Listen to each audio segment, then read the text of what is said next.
How's everybody doing today? It's a pretty exciting day. Like, national budget's going to be dropping. That's in a few hours. We do have another live set up for that one. Should be fun. And in the meantime, I'm not really sure if there's going to be a question period or not. So what do? We've got some things lined up. It's going to be dropping. Look at that. In a few hours.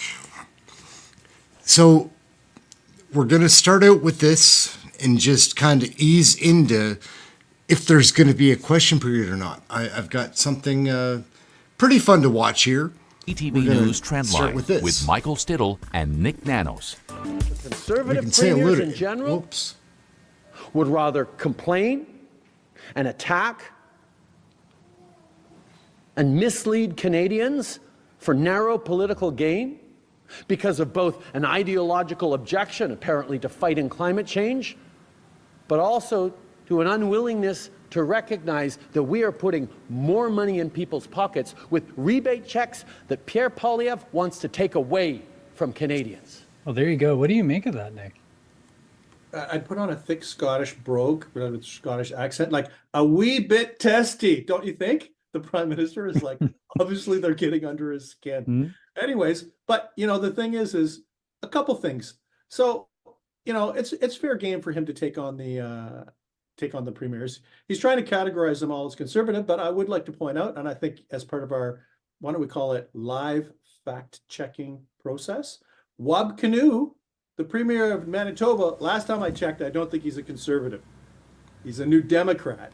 And, he came out and said, he'd like to see an exception for Manitoba, and he thought that there were alternatives and that they had a plan to meet stuff. So, to a certain extent, I can understand what Justin Trudeau is saying, but what's interesting in the poll. Hey everybody, I don't mean to interrupt.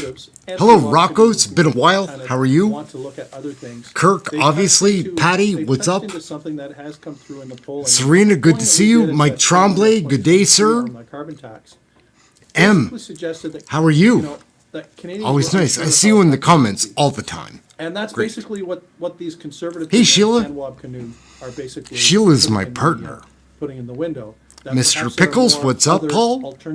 Other alternatives that are more effective than a straight up carbon tax. But it's a bit of the Brent, my man, what is up? Fighting Irish and Justin Trudeau, but I know Dive Crew Canada, what's up, brother? Fighting Irish for sure. Hang in there. And, it's pretty clear that he wants to show that he's what's up, Braz? Good day. He wants to show that he believes in his policy, and that he's not afraid to take criticism from anyone. Ah, you guys are awesome. This is fun. We're going to have a fun afternoon, assured. Carbon tax. Nick, obviously the real test of the Liberal policy is whether our carbon emissions go down. Yeah. And do you think that this could actually impact the next federal election, depending on what those numbers are? Yeah, it's going to be interesting to see. Like, if we have an election later in 2025, there could be some numbers in terms of carbon emissions where we can get a line of sight on that. And regardless of the bickering between Poilievre launch your career closer Justin to home. Trudeau, setting aside the bickering, this is realistically going to be judged by two things: the impact on the day-to-day lives of Canadians, even factoring the rebate that the Liberals are doing, but it also be judged by the impact, I think more importantly, on carbon emissions. If carbon emissions go up, hey everybody, this is great. I can't believe how exciting today is going to be. We've got the budget announcement, and there is a question period. It's lined up. So, if carbon emissions go down, then that'll allow the Liberals to say, look, this is the right policy, and that this works. And we have to kind of interestingly point out that we recently had another conservative prime minister. What's up, Grammar? How are you? Conservative prime minister who had a very unpopular tax, the HST, was vilified because of that tax. And this tax later to be embraced by all of the other parties, the HST, because of the stability that it brought to the finances of Canada, and it just being seen in the long term as good public policy.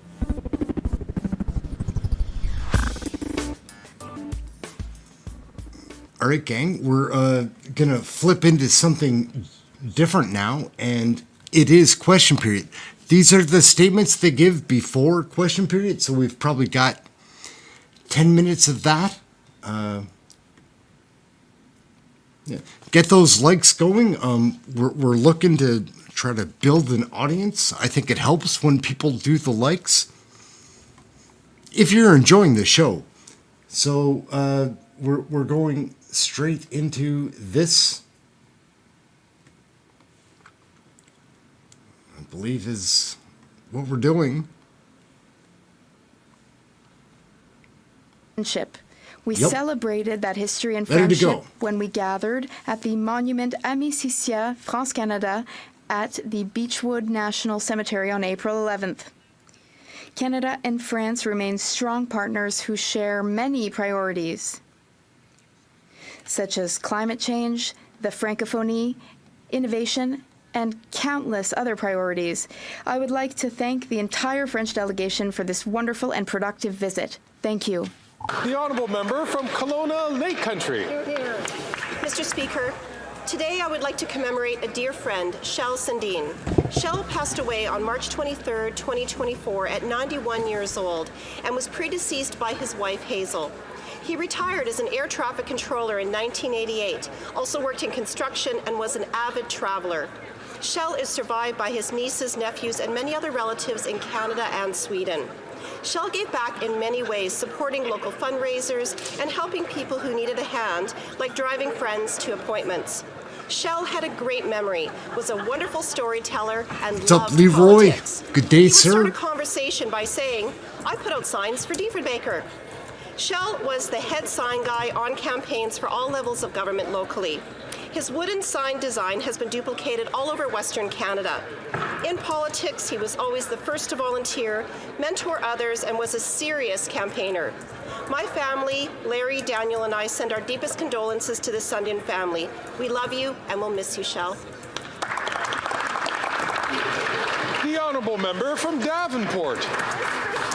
This week is National Tourism Week, when we celebrate a pillar of the Canadian economy that employs nearly 1 in every 10 Canadians. In my constituency of Davenport, we attract many tourists to places such as the Museum of Contemporary Art Toronto, the Drake, the many amazing art galleries, as well as countless cafes and foodie restaurants on Dundas West, West Queen West, and Ossington Street. In addition, across Canada, business events represent 40,000 of all tourism and over 25 billion in direct GDP.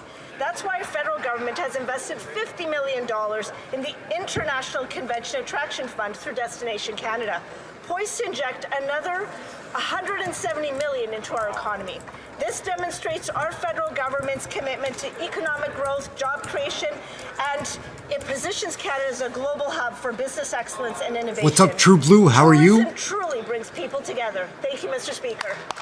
It's good to see you, Rockos. It's been a little while, a couple of weeks. Thank you, Mr. Speaker. April marks Cancer LJ, Awareness what's Month up? and an important Good to time see ya. spotlight the impact of cancer, recognize advancements in treatment. Charlene and Hopper, extend what's up? support to Good to those see you. affected. Always. Last week, I had the privilege of meeting with the Cancer Society and listening to the inspiring stories of brave individuals battling this disease. It's crucial to acknowledge the deep disparities in cancer risk, care, and costs that can significantly affect treatment outcomes and overall experiences.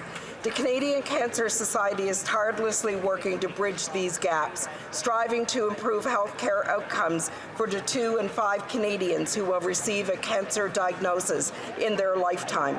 On a personal note, as a 2-time breast cancer survivor, first diagnosed at age 42, I cannot stress enough the importance of opening regular mammography testing for women aged 40 and above. It should be available to all Canadians. It's a simple step that can save lives of your own or those you love. So let's all unite in the fight against cancer, raise awareness, and advocate for better health. The Honourable Member from Carlton Trail, Eagle Creek. Yesterday, the Procurement Ombuds published his damning Kelly report Block a lot. of this government's cozy relationship with McKinsey. McKinsey was One led of by my Dominic favorites. Barton, a close She advisor reminds and me of my personal friend mom. of the Prime Minister. Barton and McKinsey were responsible for turbocharging opioid sales, fueling the opioid crisis we face today. The Ombuds found that the Liberal government changed the requirements for contracts to allow McKinsey to qualify. In one instance, they even disqualified the winning bid to ensure McKinsey got the contract. Then they switched to sole source contracts, giving McKinsey tens of millions of dollars without any justification. We've also learned that a minister personally approved one of these sole source contracts worth $5.7 million. No wonder the NDP Liberal coalition blocked Conservatives from getting the unredacted documents they asked for. All right, guys, we'll be right back to Kelly Block. But we're doing something a little bit different on the channel today. We have Sheila, she's the moderator of the channel, but we also have Kirk now, who's a moderator greeter, like, so that when you come to the channel, somebody's saying hello. I'm always going to try to say hello myself, but it gets busy here sometimes. So Kirk is just helping Sheila and I out. And the channel being a little more community minded. That's so Kirk Morey, he's your buddy, like guaranteed. He's a great guy. Say hello to everybody in the room. Kirk's going to say hello back. That's the idea.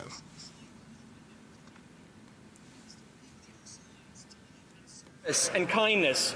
I want to take this opportunity to wish Sister Małgorzata a happy 104th birthday and to say thank you for helping my dad that night, for getting him on a bus back to Scarborough. The next day, the phone rang and he got the job, and Windsor became home. Not much for that guy, but what are you going to do? The honourable member from Bay of Quinte. Mr. Speaker, there are two sureties with this tax and spend Liberal government: high taxes and high spending, the result of which has been high inflation and high interest rates, which means Canadians are facing an affordability crisis with high food and costs of homes that are out of control. But it's much worse than that, much worse. After this budget, Canadians are going to see higher taxes, higher prices, and higher debt, with a carbon tax hurting our farmers and our citizens, with the worst housing crisis in a generation, with 10 cities across this whole country, and spending that is out of control on programs that are actually worse. Margaret Thatcher said it best when she said the problem with this sort of government is you eventually run out of other people's money. Mr. Speaker, it's easy to fix, so easy even a toddler can get it because it's as easy as ABC. Axe the tax, build the homes, and cap the spending. So let's get the grown-ups in government and let's bring it home. The honourable member from Flamborough-Glanbrook. Mr. Speaker, knocking on doors throughout the Hamilton area over the past 2 weekends, the message from Canadians is very clear.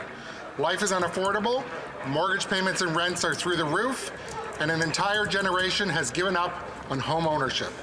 Today is the day that this NDP Liberal government can actually listen to Canadians and help alleviate their very real worries.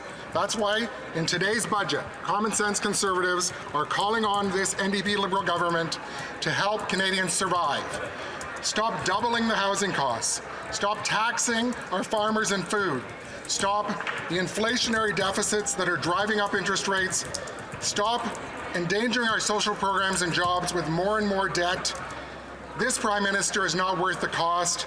So today, will he please just stop?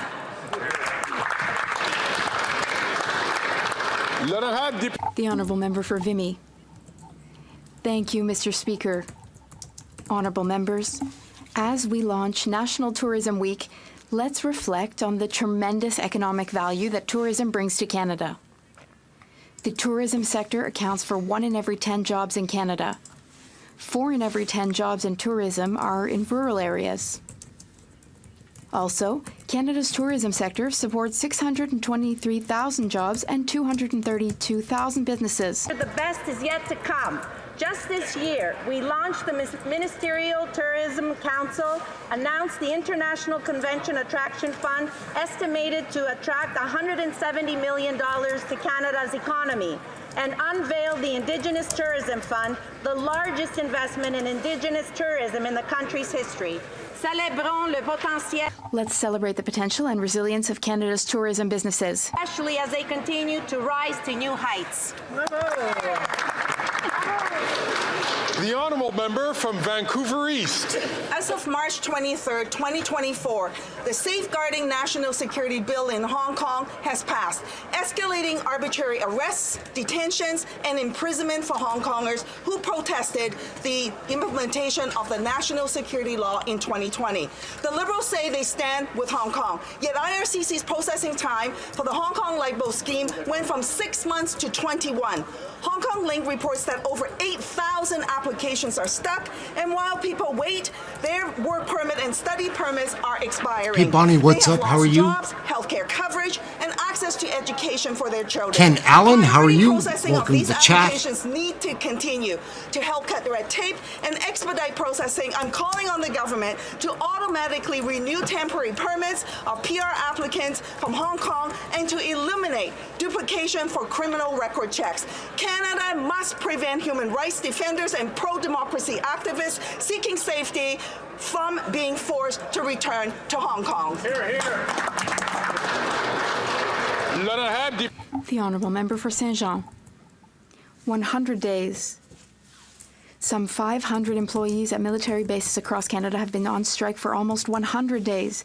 These are men and women who, on a daily basis, support and accompany members of the armed forces, veterans, and their families. These workers have been on strike for almost 100 days, but they're not asking for so much. These workers, who are paid up to 60% less than their civil service counterparts, are simply calling for an old order in council that relegates them to the role of second-class workers to be repealed. They perform the same day-to-day tasks as civil servants, and all they want is for that to be recognized. The government has just announced an update of its defense policy, which focuses on recruitment and retention challenges in the armed forces. So the timing could not be better to finally support those who support the forces on a daily basis. Minister, it is time to repeal the 1982 Order in Council. Non-public funds workers deserve this respect, and the Bloc Québécois stands with them. The honourable member from Bow River.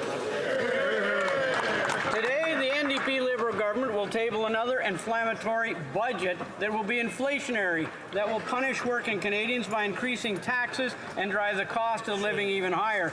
Exemplary community leaders like Jackie Murray, who was a proud Canadian and knew the importance of being a responsible steward of the tax dollar, would write me consistently to axe the carbon tax, restore the Canadian principles, and defend our nation's interests. So today, the common sense Conservatives have three ideas that we need to do. Instead of hiking the carbon tax again, they should axe the carbon tax. That's right. So farmers and food can be done by passing Bill C-234 in its original form. Instead of announcing more failed programs, they should build homes, not bureaucracy. Get the shovels in the ground and get the structures in the air. Canadians had enough. Stop the hurt until the Conservatives can fix the Liberals' NDP costly calamity. Calamity, that's a fun word. The honourable member from West Vancouver, Sunshine Coast, Sea to Sky Country.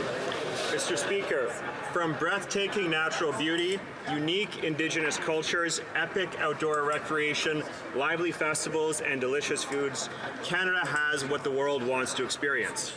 Tourism is the lifeblood of our nation. It's present in every town and city across our country. It contributes over $109 billion a year to Canada's economy, and it employs nearly 1 in 10 Canadians. It's powered by over 2 million tourism workers that expertly showcase and host visitors to our country's finest. These individuals are more than just employees. They're cultural ambassadors that unite us as a proud nation. I salute all those that make our tourism sector what it is, while we recommit as a country to work with you to make it even better. Happy National Tourism Week, Mr. Speaker. questions. Here we go. Let's kick it off. There he is. Pierre Poilievre's in the batter's box. Of the opposition. Let's get it going. The common sense conservatives will cut taxes, build homes, fix the budget, and stop the crime.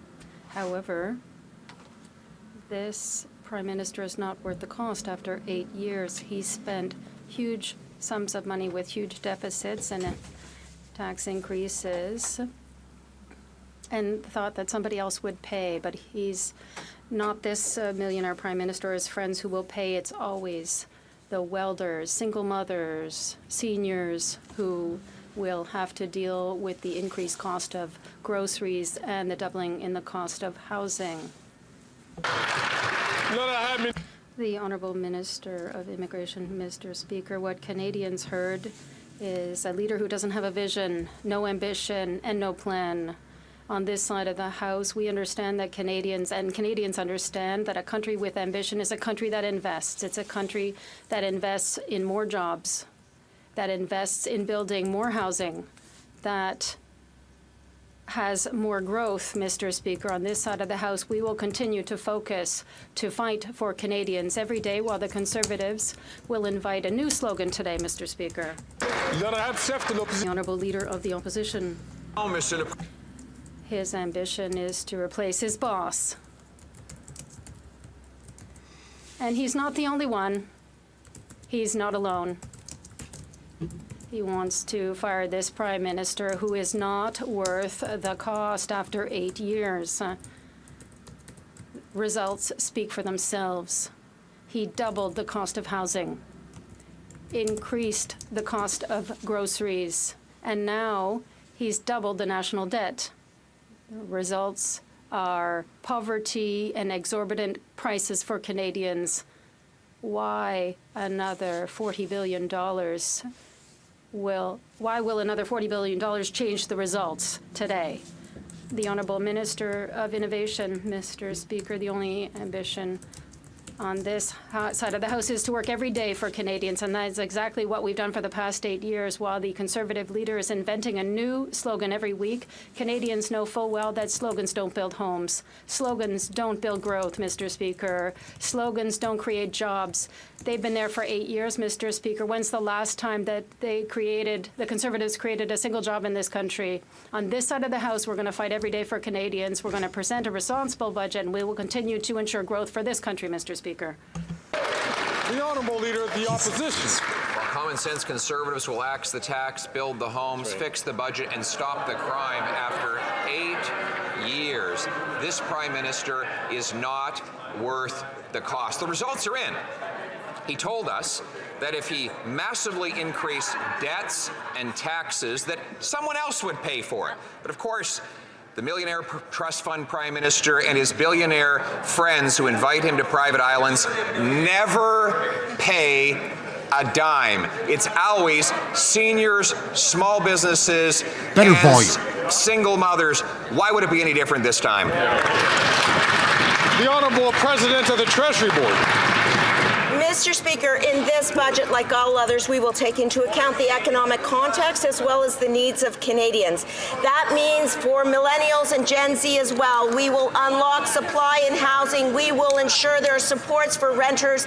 We will make sure there's a national school food program, and Mr. Speaker, and on this side of the House, we will make sure we do that while maintaining a strong fiscal position, AAA credit rating, and the lowest debt to GDP ratio in the G7. Slogans don't make good policy, Mr. Speaker. The Honourable Leader of the Opposition. Well, they've definitely proven that. Their slogan for the last 8 years is that you can double the debt and someone else will just pay the bill. But we know who pays every single time. It is welders and waitresses, seniors, small businesses, and single mothers who have faced doubling housing costs and unaffordable food. And now their solution is to do more of the same, to pour on billions of dollars more of inflationary spending that will drive up interest rates, inflations, and taxes. Why would we expect it to be any different this time? The Honourable President of the Treasury Board. Oh, Lord. Anon again. On the contrary, our government has lifted 2.3 million Canadians out of poverty, and I would like to put it to the opposition, if they truly believe in supporting Canadians, why have they voted against the Canada dental benefit? Why have they voted against pharmacare? Why have they voted against $10 a day childcare, Mr. Speaker? That does not make sense because slogans do not make good policy. The Honourable Leader of the Opposition.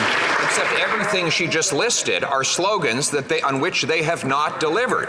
What they have delivered is they've doubled the debt, which has caused the worst inflation in 40 years, interest rates rising faster than at any time in history, the doubling of housing costs, the worst growth in the G7, the worst housing price inflation in that same group of nations. And today, after all of these devastatingly costly results, what do? The same thing that got us in this problem in the first place. Why won't they realize that they're the problem and not the solution? The Honourable Minister for Housing, Infrastructure and Communities. Mr. Speaker, the Leader of the Opposition has been masquerading across the country as a working class hero, but it's fascinating when you actually listen to what he thinks people do for a living. In a couple of recent speeches, he said he thinks electricians capture electricity from the sky and that welders weld with their bare hands. What's he going to tell me next? The fishermen in my community dive beneath the ocean and catch them with their bare teeth? Come on. That's pretty funny. The opposition leader for being a career politician who's been on the public dime for a couple of decades, but if he wants to represent the interests of the working class, he should talk to a person who has a real job. Who's the real clown right there? Like, oh my God. That was funny. Woo. That was funny. Did you? Hello? Order, please.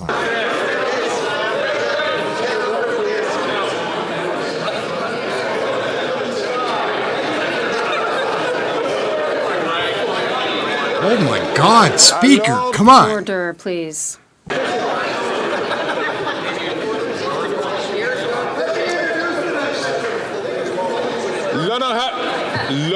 The Honourable Member for La Prairie.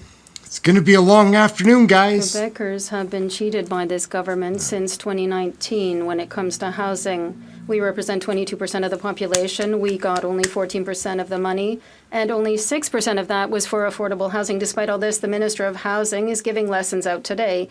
He told the press, La Presse, that his government is acting in good faith, in his opinion, and that it's the provinces that have to agree to do things differently.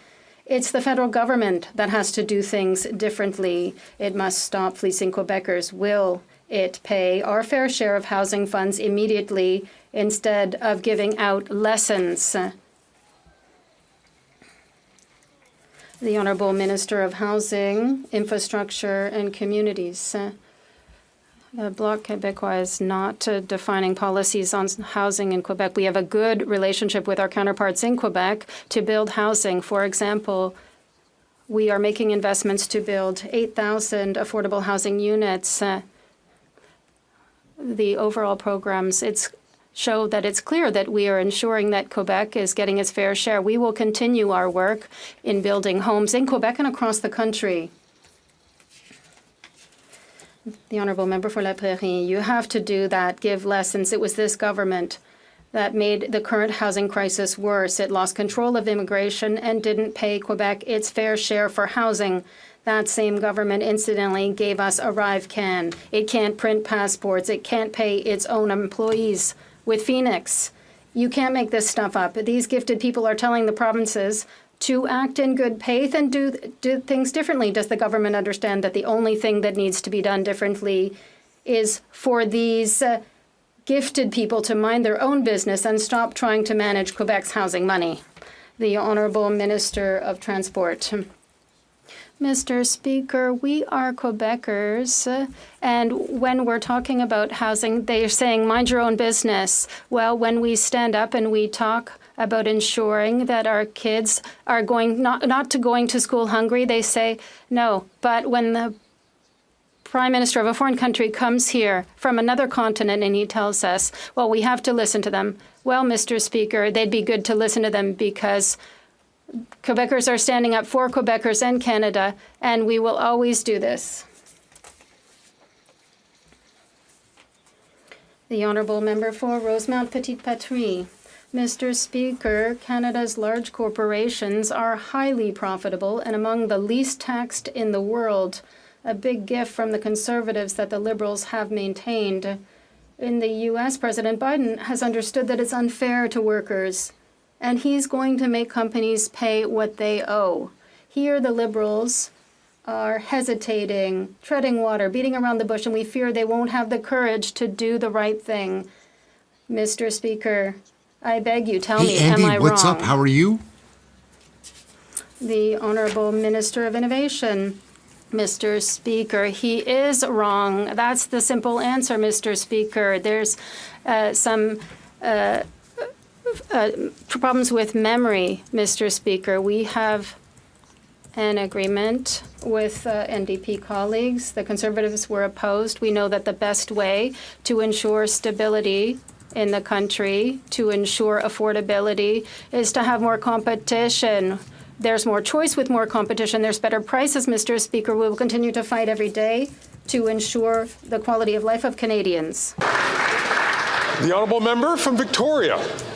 Mr. Speaker, while Canadians are struggling and food bank use is at an all-time high, rich oil and gas CEOs are making record profits. Canadians are frustrated. But sources say that the finance minister backed out from an excess profits tax in this budget. Why?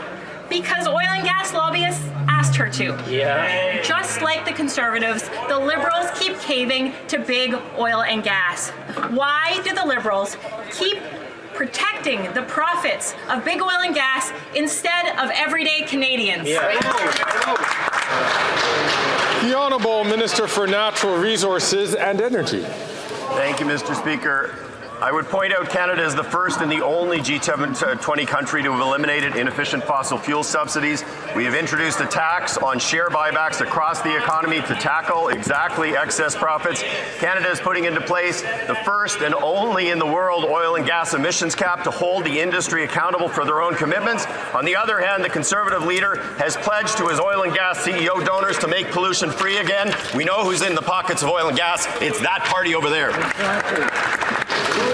The Honourable Member from Thornhill. For 8 years of this Liberal NDP Prime Minister, Canadians know that he's not worth the cost. Even proud Liberal and former bank Governor David Dodge, who worked for Paul Martin and Jean Chrétien, says that this budget is on track to be the worst one since 1982. Wow. Canadians know that this budget will bring higher taxes, higher spending, meaning even more misery for families who can't afford to eat. Instead of drowning everyone, will they fix the budget, axe the tax on farmers and food, and stop the endless spending with the dollar-for-dollar law so that Canadians can afford to live? Yeah.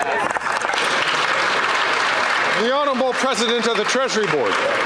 Mr. Speaker, I'm not sure if the Honourable Member is aware, but our fiscal markers are very strong. That is a AAA credit rating by an independent, objective observer. That is the lowest debt-to-GDP ratio in the G7, all the while we will continue to support vulnerable Canadians, something that they refuse to do on the other side of the House by voting against $10 a day childcare, families, and seniors every single time. Mr. Speaker, the hypocrisy is palpable. Yes. The Honourable Member from Thornhill. Speaker, I'm not sure that the Honourable Member is aware of the pain that Canadians feel who can't afford to live in Canada. And what's worse is that they can't even afford to die. The Prime Minister's own news agency, the CBC, is reporting in provinces across Canada, dead bodies are being stored in mobile freezers because people can't afford the cost of laying their loved ones to rest. They can't afford their homes, they can't afford their groceries, they can't afford their gas, and now they can't afford a dignified goodbye. We're asking him just to stop. We know he won't. So how much inflationary fuel is the PM going to pour on the fire at 4 o'clock today? Here. The Honourable President of the Treasury Board. Mr. Speaker, all Canadians deserve to die with dignity. They also deserve supports while they are alive, which is why we have reduced poverty by 22% on this side of the House, which is why we have supported families with $10 a day childcare and the Canada Child Benefit, which has lifted 500,000 and children out of poverty, Mr. Speaker. What we will do on this side of the House is maintain a strong fiscal position while supporting Canadians, especially vulnerable Canadians, Mr. Speaker. We take that as our priority, unlike the other side of the House. The honourable member from Central Okanagan, Similkameen, Nicola. Mr. Speaker, after 8 years, we know that this Prime Minister and his NDP Liberal government are not worth the cost. His recent spending spree is inflationary and making everything worse, adding billions to the debt. This year alone, they will throw $52 billion towards debt servicing. That's more than they allocate to the provinces for health care. Doesn't the Prime Minister see his reckless spending is increasing inflation and debt, burdening all generations of already struggling Canadians? Or is he too busy cutting checks to care? The Honourable Minister. Mr. Speaker, let's delve into the numbers a little bit. When the leader of the Conservatives was Minister of Jobs, unemployment in Canada was 11% higher. Wages in this country were 75% of what they are now, and they had our foreign direct investment behind in Ireland, behind Japan, and now, Mr. Speaker, we are third in the world, and when you divide it by our population, we're first in the world on bringing good jobs, on bringing investments, on making Canada a place where everybody wants to call home, unlike the Conservatives, which are full of bluff and bluster. Bluff and bluster. Sit down, Bolsonaro. The honourable member from Central Okanagan, Similkameen, Nicola. Spendy ways, my friends, spendy ways. David Dodge said that this was likely to be the worst budget since 1982. 1982? Who was Prime Minister then? How out of control was that budget? How broke did Canada and Canadians become before Pierre Trudeau finally took his walk in the snow? Plus ça change, Mr. The more things change. 2 million visits to food banks in a single walk month. In the snow sounds pretty good for a Trudeau by now. How many more Canadians need to visit food banks before the Prime Minister really realizes that today's budget is a recipe for disaster? The Honourable Minister for Employment and Workforce Development. Thank you, Mr. Speaker. Today sounds like a day for some of the greatest hits, so let's put the Conservatives in the spotlight. Mr. Speaker, when we formed government in 2015, one of the first things we did is we asked the wealthiest 1% of Canadians to pay more. How did the Conservatives vote? Against. When we asked to make sure that Canadians and their children could have money coming to their houses every month, how did the Conservatives vote? Against. And now that we're going to have a national school food program and housing across this country and investments to grow this country, how are the Conservatives going to vote against?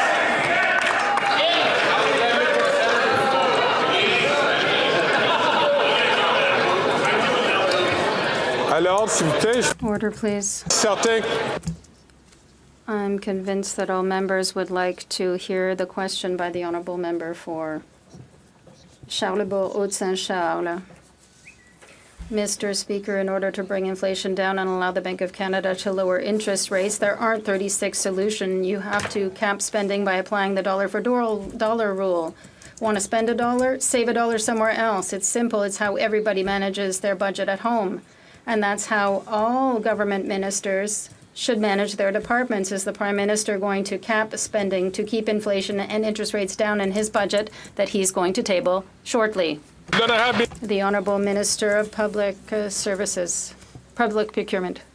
Thank you, Mr. Speaker. The Conservatives have always wanted to do and voted in favor is to reduce taxes for the wealthiest and make lives more difficult for everyone else, the middle class and those lower income earners. This includes a Canada Child Benefit. When they voted against it in 2016, it was one of their first votes. It includes a vote against dental care for seniors, the 600,000 seniors who are now eligible for this plan. The leader of the Conservative Party, flees when we ask him when he's asked questions about this. The Good doctor, what's up? Mr. Calamuru, I didn't get a chance to say hello. Someone, how are you? To build housing, not bureaucracy. The government insists on announcing inflationary measures that could cost Canadian taxpayers billions of dollars and only serves to increase inflation and the cost of living. Even David Dodge, the former Liberal governor of the Bank of Canada, has predicted that this will be the worst budget since 1982. Well, is it going to be the worst budget, though? I don't want to get everybody all inflated and elevated, thinking they're going to have to flip out. But budget's probably not going to be good. putting the leader of the opposition and housing together. He built 6 affordable housing units when he was Minister of Housing. So that's all he built during his mandate when he was the minister responsible for housing for the entire country.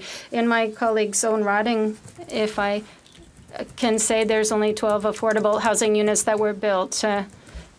So that's more than twice what the Conservative leader built. The Honourable Member for Drummond, the English Montreal School Board has decided to challenge Bill 21 before the Supreme Court. That's fine, it's their right. But for the federal government to get directly involved in this case against the will of the National Assembly and provide money, our money, and lawyers, that's a no-no. The Quebec lieutenant says that Canada is secular, that the government supports secularism, but keeps telling us that we have to defend religious freedom against Bill 21. When will the Liberals understand that the best way to protect religion is for the state to have none at all? The Honourable Minister of Transport. Mr. Speaker, I would repeat a fact that my colleague knows full well, is that we're working with this. The Bloc Québécois, when they want to talk about Quebec issues, we are Quebecers and they tell us to mind our own business. A foreign leader came here and then someone tells them what to do, and that person must be listened to. I must tell my colleague, there are 35 Quebec MPs elected by Quebecers. We're proud Quebecers and will always stand up for Quebec. The Honourable What's up, Nowhere Man? How are you? Mr. Speaker, by supporting Ken Allen, good day. I think I said hello earlier. They can do good. By supporting the challenge to the law and the secular nature of the state, Ottawa is challenging our model of living together in Quebec. We don't want religion and the state to intermingle. We've moved on. Joan Pierce, one of my favorite people, that just saying. It's easy for MPs who fight to ensure that the days of the House begin with a prayer, but Quebecers have chosen secularism. Religion is private, the state is public. I'd like the minister to answer frankly, why is his government opposed to secularism? All right, let's get it going. No, it's going to be a French Minister answer. Of Justice. Thank you, Mr. Speaker. Just to be clear, it's a group of Quebecers who went to court to defend their rights under Quebec's Charter of Rights and Freedoms and the Canadian Charter of Rights and Freedoms. They went to the Court of Appeal, and they've talked about it a few times for the past year. We'll be here to take part in the discussions. They're very important, and they are in relation to the Charter, the Canadian Charter and the Quebec Charter.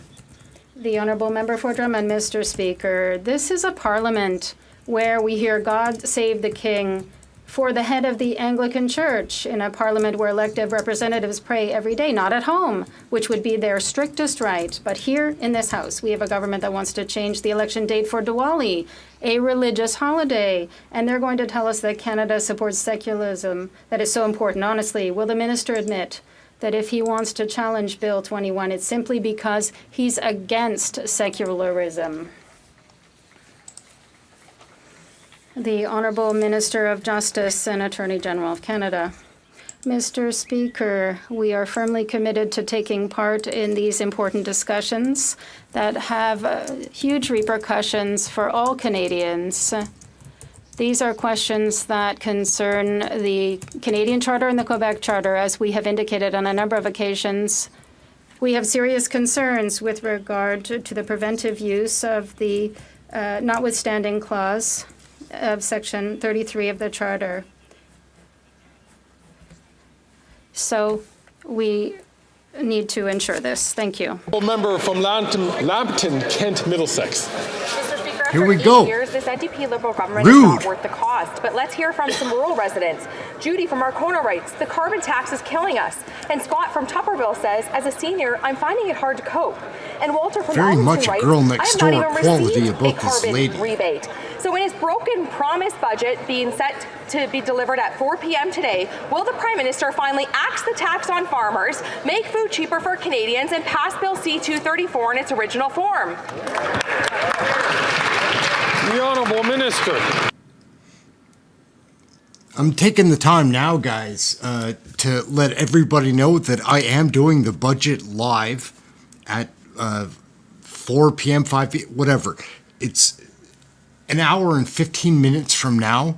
We'll be doing that broadcast live. I've got another feed. I tried to put the link through so people can have it, whatever. That's it. We're back to question period, but we are covering the budget announcement reveal live. It's supposed to be bad. I hope that it's not going to be as bad as they say. We'll have to wait in another hour and 15 minutes. We're going to find out.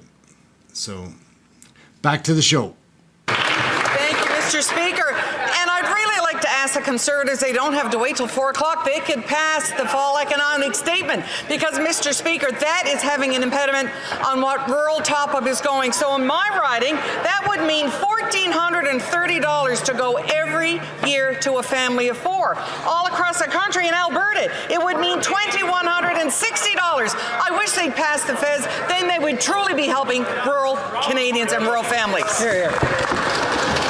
The honourable member from Lambton, Kent, Middlesex. Well, Mr. Speaker, even the polls tell us that the majority of Canadians are fed up with this Prime Minister overspending, over-promising, under-delivering, and failing this country. Over $52 billion will be spent on servicing his debt alone. And while Canadians are struggling, he raised the price of gas, groceries, and home heating of carbon tax by 23% just 2 weeks ago. This is punishment, not progress. So in his big deficit budget later today, will the Prime Minister finally axe the tax on farmers and make food cheaper for Canadians? The Honourable Minister for Rural Economic Development. Mr. Speaker, I want to tell this story again. I told it a few weeks ago. It was a constituent in my riding who took the time to track every single amount of money that he'd paid. And you know what? He doubled it. In case he missed a few things. You know what? He was in $38 every time he got his check. I wish they'd do their homework, Mr. Speaker, because 8 out of 10 Canadians do get more with their Canada carbon rebate, especially in rural Canada. The honourable member from Regina Leuven. This coming from the Liberal member who said if Canadians want programs, they should vote Liberal. Come on, Mr. Speaker. Oh, Lord, Stanley's pretty fun. This Liberal NDP government is not worth the cost. Canadians are finding it harder and harder to make ends meet. And we all know that at 4 o'clock today, they're going to table a dumpster fire budget. This Prime Minister simply is not worth the cost. The question is, will he finally axe a tax on farmers so Canadians can put food on their tables? The Honourable Minister for Natural Resources and Energy. Thank you, Mr. Speaker. On this side of the House, we are focused on ensuring affordability for Canadians moving forward and addressing the climate issue. The price on pollution is an affordability mechanism. 8 out of 10 families get more money back. The PBO has underlined that. 300 economists across this country have underlined that. Mr. Speaker, every one of those MPs over there ran on the platform that included a price on pollution. This is the height of hypocrisy, and my goodness, their plan is only there's a lot of to take money hypocrisy away from poor people and to let the planet burn. The honourable member from Regina Leuven. Climate Ken can say whatever he wants, but they are 62nd out of 67 countries. The honourable member is an experienced member in this House and understands that we cannot refer to other members other than their titles that they have. Order! Order. So the honourable member understands that, and I'd ask the honourable member to start from the top and to avoid such language. He's not Ken. Ken's handsome. Mr. Speaker, Canadians know this Prime Minister is not worth the cost. They see it time and time again when they go to the grocery store. And we know that our farmers are paying more. By 2030, when this carbon tax is fully implemented at $170 a ton, farmers will be paying $1 billion in taxes. So my question was, again, on their 4 o'clock budget dumpster fire, will they axe the tax for farmers so Canadians can put food on the table? The Honourable Minister for Natural Resources and Energy. Thank you, Mr. Speaker. I'm not sure if the honourable member is actually trying to insult me or actually give me a compliment, but I would say that it's important in this chamber that we actually use facts, that we are not misleading Canadians. 8 out of 10 Canadians get more money back. That is underlined by 300 economists in this country. And to be honest, it's underlined by the Premier of his province. When Scott Moe came here and actually testified, what he said is they looked at all alternatives and they were all too expensive. Well, that's absolutely the right thing, because we have put in place something that actually does address affordability, reduces carbon emissions. On that side of the House, they don't believe in climate change, and they act.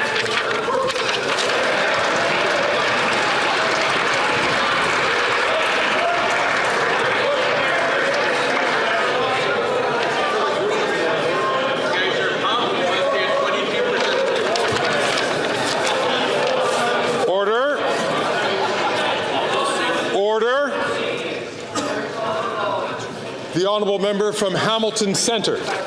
This past weekend, I met with over 100 youth from Hamilton who told me they don't even know how they're going to be able to pay rent, let alone ever be able to afford to buy a home in their lifetime. And a recent Spectator News report confirms that Hamilton's rent is out of control and quickly outpacing Canadian cities. And under the Liberals' watch, life has only gotten better for wealthy developers, and they're raking it in.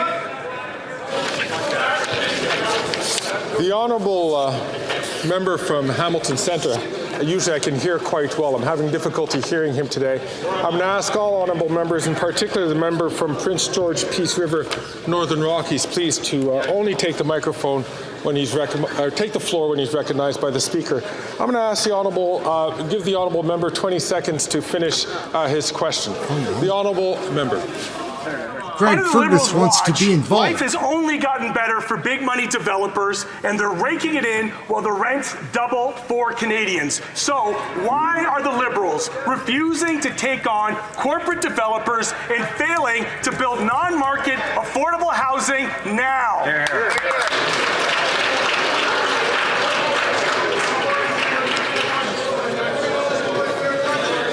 Order. The honourable member, the honourable minister, rather, for housing, infrastructure and communities. Mr. Speaker, I have great respect for the honourable member and thank him for his advocacy to build more homes in Hamilton, but he may not be aware that we recently invested $93.5 million in his city to help speed up the construction of up to 9,000 new homes. Mr. Speaker, in addition, we are putting money on the table that's going to help speed up the development. But if his concern is about building non-market housing, I'm pleased to point to the $1 billion we invested in the fall economic statement to build more affordable housing, the hundreds of millions we're using to build more cooperative housing, the $4 billion we're using to deal with the needs of urban, rural and northern communities to serve Indigenous peoples. We're going to build housing for the most vulnerable. We're going to build housing for everyone. The honourable member from Winnipeg Centre. Mr. Speaker, Indigenous people in Winnipeg make up nearly 75% of the unhoused population. Almost 90% are sleeping outdoors or living in encampments. The Liberals' inadequate response is costing lives. And the Conservative leader, he cut 8,000 affordable units when he was the minister in charge. Clearly not a Conservative priority. In today's budget, will the Liberals commit to increasing funding for affordable housing with rent geared to income and get serious about ending homelessness? The Honourable Minister for Housing, Infrastructure and Communities. Mr. Speaker, I thank the honourable member for her concern, and she's right to point out the desperate need of so many communities across the country when it comes to building more affordable housing. She's right to point out the need for increased investment to support the needs of Indigenous people who remain unhoused. That's why we put more than $4 billion on the table to support the needs of Indigenous peoples in community, and an additional $4.3 billion to deal with the needs of Indigenous peoples who live in urban, rural and northern environments. On top of that, Mr. Speaker, we've invested more than $120 million to build thousands of homes in her city. We're going to keep doing what we need to build more affordable housing. And one point of correction, it was 800,000 units that the opposition leader lost while he was housing minister. The honourable member from Fleetwood, Port Kells. Mr. Speaker, today the Deputy Prime Minister will deliver the budget. Over the last few weeks, we've seen the important efforts of this government to invest in this country, building a record we could be proud of. On the other side, Leader of the Opposition loves to talk about his record when he was Minister of Employment. He wants to convince Canadians that he has the solution to make life better. Cut cut, cut. Well, cuts don't create jobs, cuts don't create investment, cuts don't increase wages. Can the Minister of Employment, Workforce Development and Official Languages tell the House what this government is going to do to make life better for Canadians? Great question. The Honourable Minister for Employment and Workforce Development.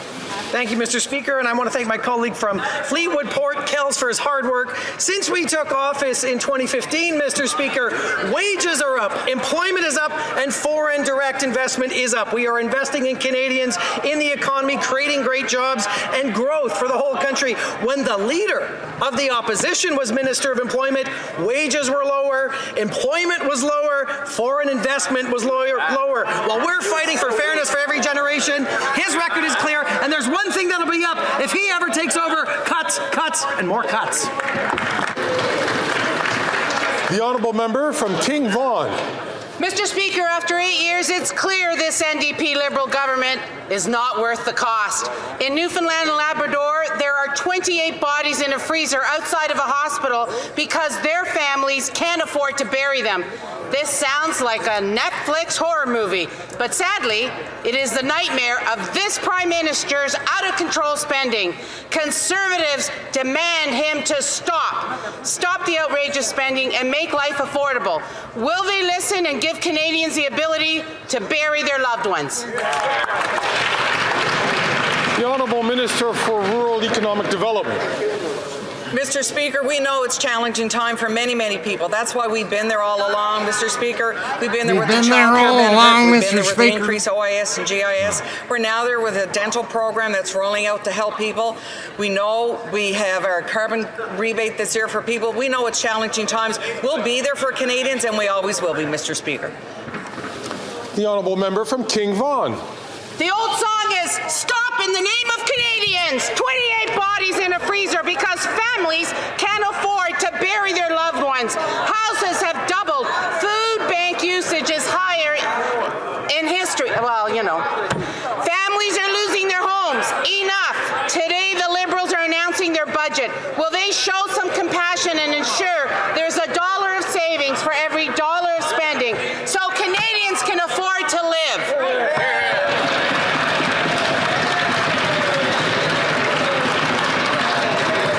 Before the Honourable Minister gets up, I'm going to encourage members, please. I hear some singing in the House. You know that singing is not permitted in the House. I'll just ask them to please, whoever is doing that, to please stop. No singing allowed. Minister for Rural Economic Development. Mr. Speaker, when people find it very challenging and very upsetting time in their life, they know that this party and this side of the House is there to help them for in many reasons. And Mr. Speaker, we don't believe in slogans. We believe in helping people, which we have been since the very, very beginning, and we will continue to, especially with today's budget later today. Thank you. The Honourable Member for Louis Saint Laurent. Mr. Speaker, after 8 years, this Liberal government is just not worth the cost. We've had 8 years of skyrocketing deficits and debt. And this government has never controlled its spending. It's the perfect storm that generates inflation. And what's the result of that? Rent has doubled. Mortgages have doubled. It's now cheaper for people to live in motels than in an apartment. At a bare minimum, during the budget later, will this government present a plan to control spending? The Honourable Minister of Public Services and Procurement. 6, Mr. Speaker. 6 is the number of affordable housing units that the leader of the Conservative Party had built when he was Minister of Housing for the entire country during his entire term. Quebec municipalities are building 8,000 housing units with the help of the federal government. If you divide that by 6, it's about 1,200 times more. And yet, the leader of the Conservative Party is insulting Quebec municipalities. He's calling them incompetent. Who's really incompetent here? The Conservative leader with his 6 housing units, or Quebec municipalities with 8,000? The Honourable Member for Louis Saint Laurent. Mr. Speaker, this member from Quebec seems to have fun with numbers these days. Well, I have a number for him. 750. Arrive can cost $750 times more. And who was president of the Treasury Board at that time? The member across the way. And then after that, he was Minister of Health. And now he's Minister of Procurement. So it's a real hat trick of incompetence. Does he think it's insulting to have spent 750 times more when it was his responsibility to ensure that things were done right?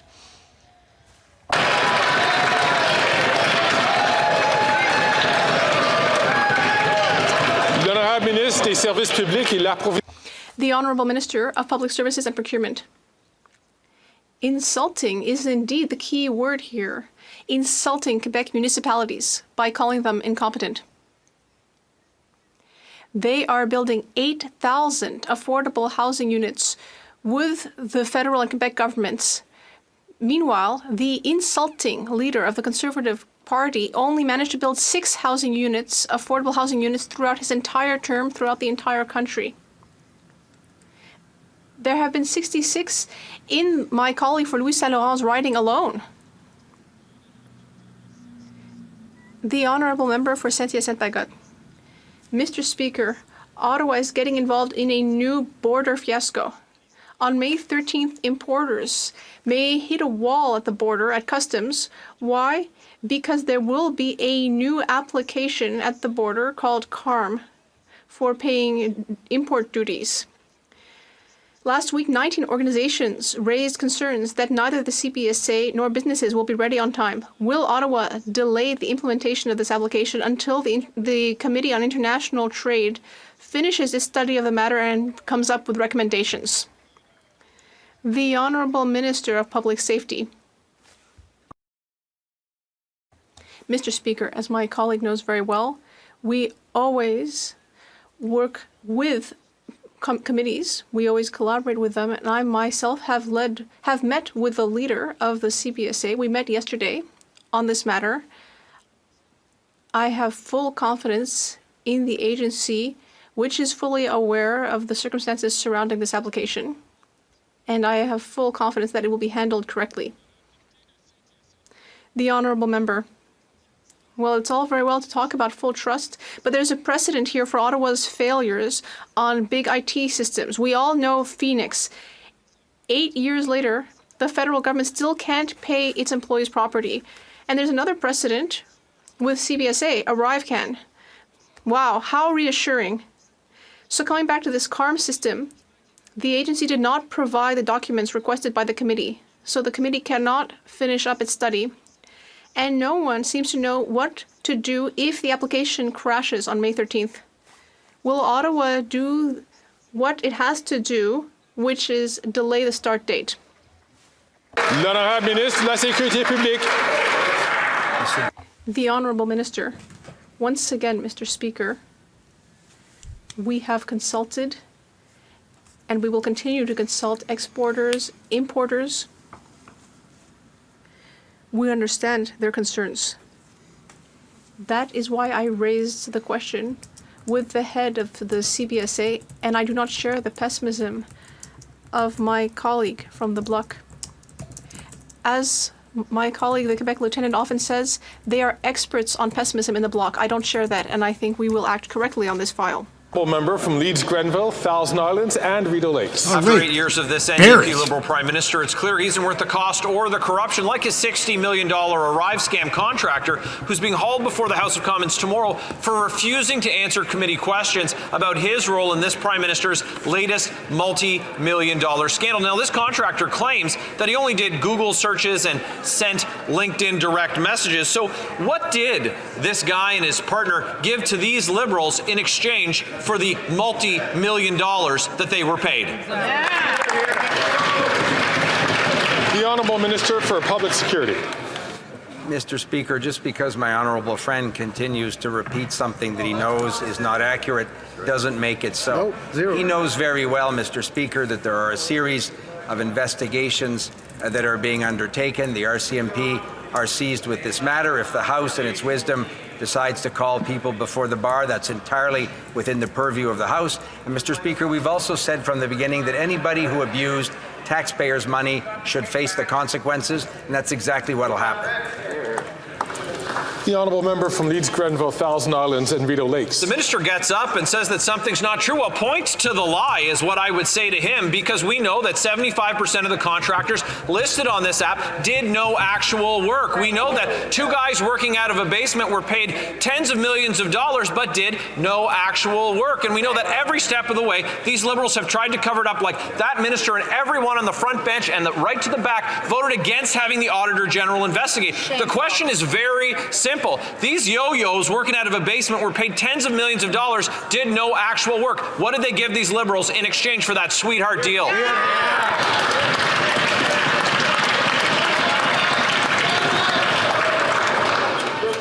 The Honourable Minister for Public Safety.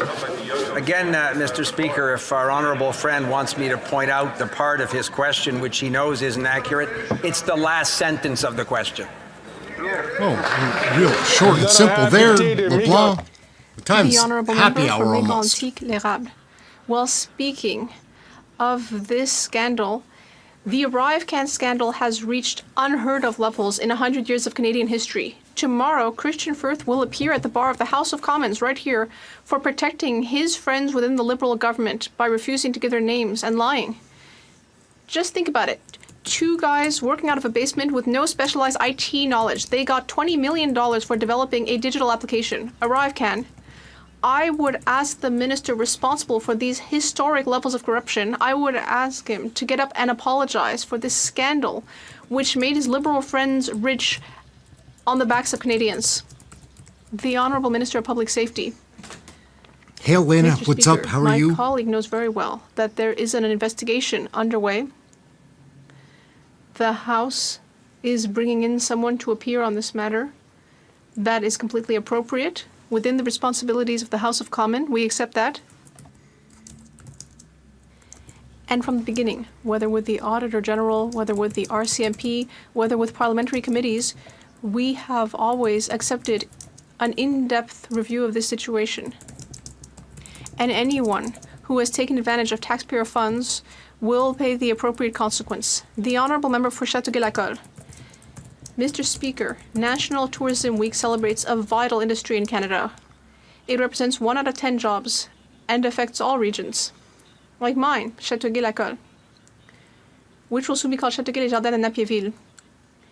Our government is making strategic investments, like the Indigenous Tourism Fund and the Tourism Growth Program.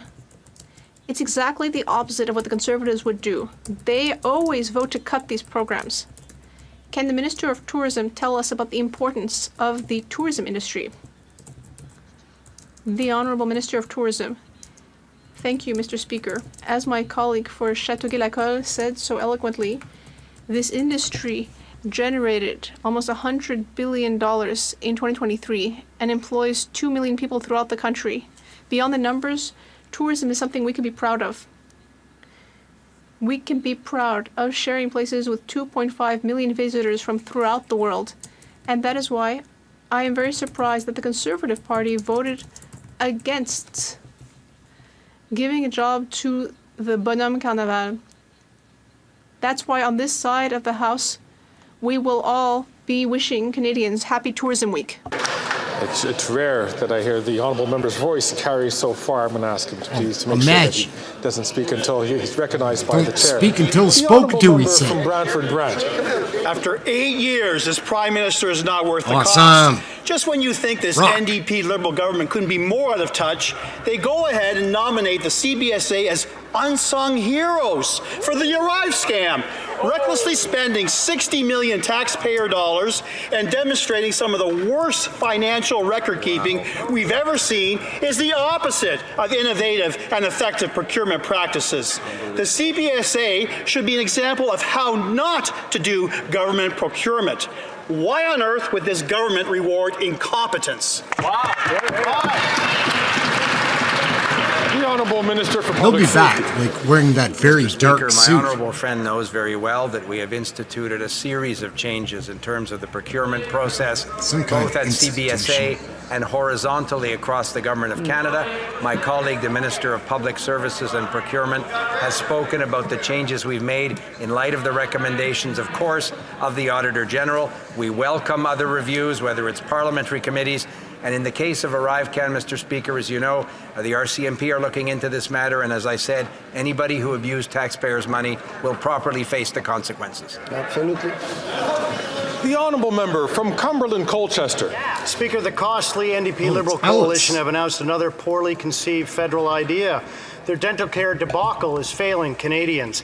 I have one simple question. How many dentists in Nova Scotia, New Brunswick, and PEI have signed up for the dental care debacle? The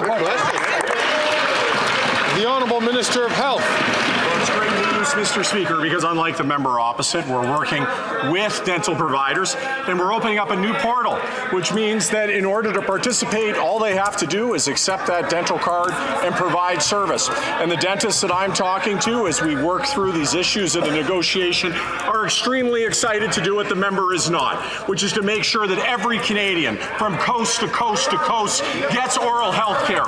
And that means 1.8 million seniors and soon 9 million Canadians who will have the oral health care that they need. I ask the honourable member from Oxford, please, to allow his colleague to ask a question and allow the minister to answer. The honourable member from Cumberland Colchester. Well, interesting enough, the Minister of Health of the NDP Liberal government has been singing the praises and photo ops of this program for months now. Their plan is lacking and it's failing Canadians. One simple question once again to the minister. How many dentists in Nova Scotia, New Brunswick, and PEI have signed up for the botched care announcement? I'll actually give him the answer. It's 8 out of 1,107. Wow.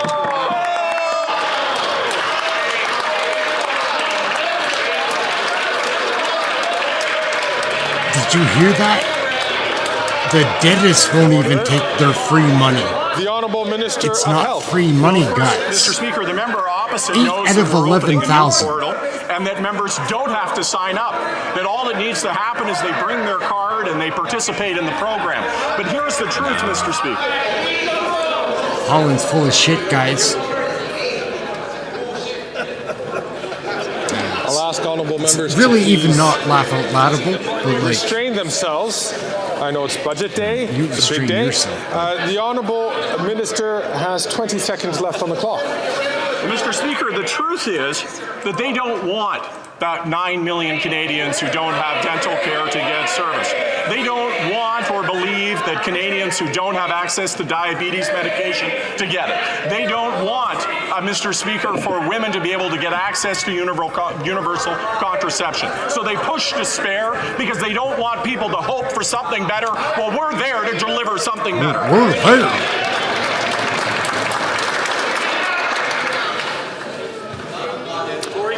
Holland's the honourable a member bit of a for clown. Richmond Centre. Like, they're all clowns, but he's Climate puts a change little extra is real. effort. The science is clear. Current drought conditions and above average temperatures are bringing an increasing risk of wildfires. Last year, more than 230,000 Canadians were forced out of their homes, not knowing what the future looks. Now, next to 100 fires are already burning in British Columbia, and communities are rightfully concerned. Can the Minister of Emergency Preparedness tell us what our federal government has been doing to...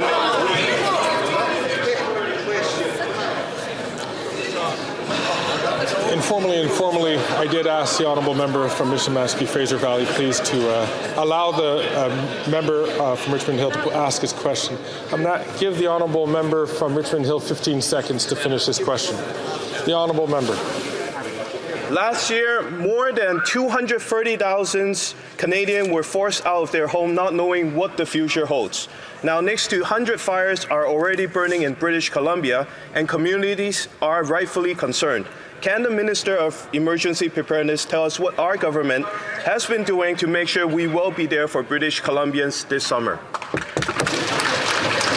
The Honourable Minister for Emergency Preparedness. Mr. Speaker, I want to thank the member from Richmond Centre for this very important and timely question. Last year we had the worst wildfire season in Canadian history because of climate change, and potentially this season could be even worse. We have been working very closely with the provinces and territories and Indigenous leaders to provide the resources that they need. We are training more firefighters, providing additional firefighting equipment, and adding more initiatives to provide humanitarian support.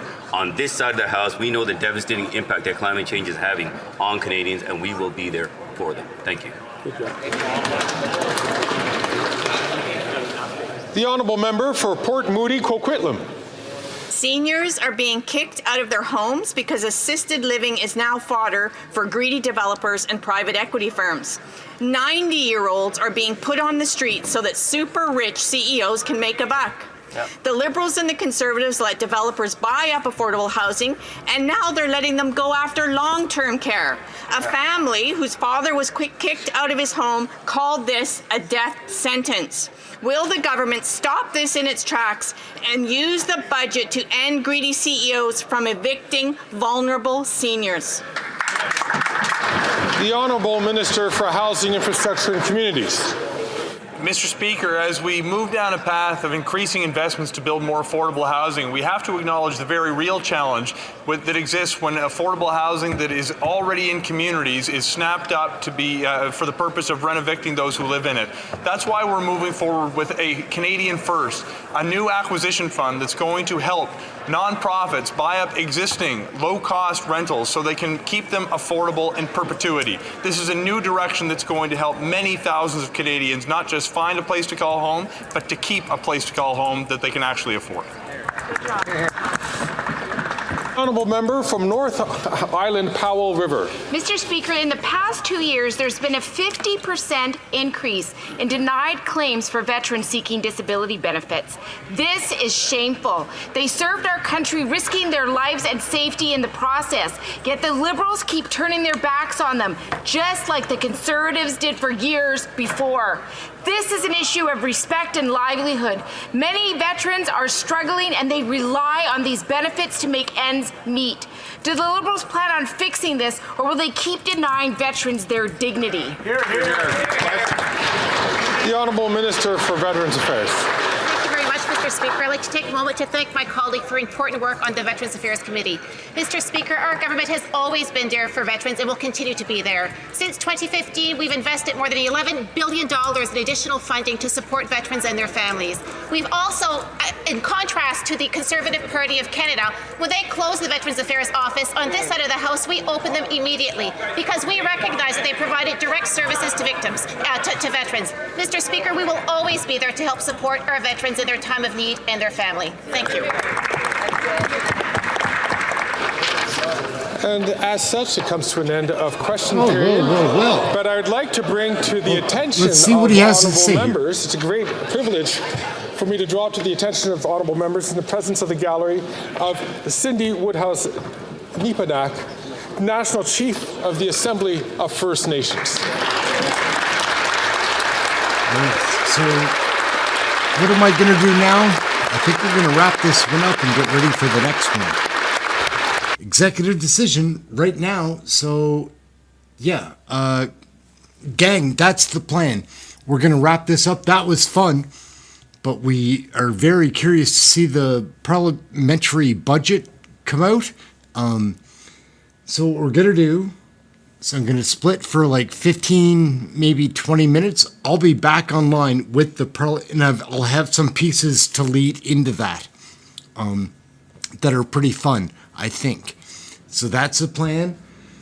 Go and get yourself a snack or whatever. Get ready for the next show. We'll be back in 20, at the worst, 25 minutes. We'll have something back. Thank you all for watching.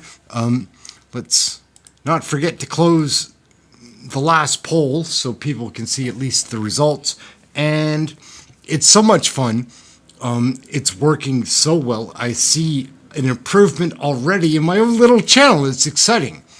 And we're fluently going to go into the next live piece, which is going to be the budget announcement, which is coming up very shortly. So that's it, gang. See you back here in 20 minutes. see if I can find the link. I can post that right here so that you can click it and just wait. If not that I expect people to just wait, but here.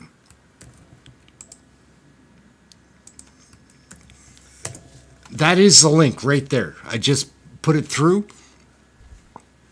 Now you've got it. So we'll see. Hopefully catch you all there. Looking forward to it. I hope it's not going to be as bad as Mr. Pickles said.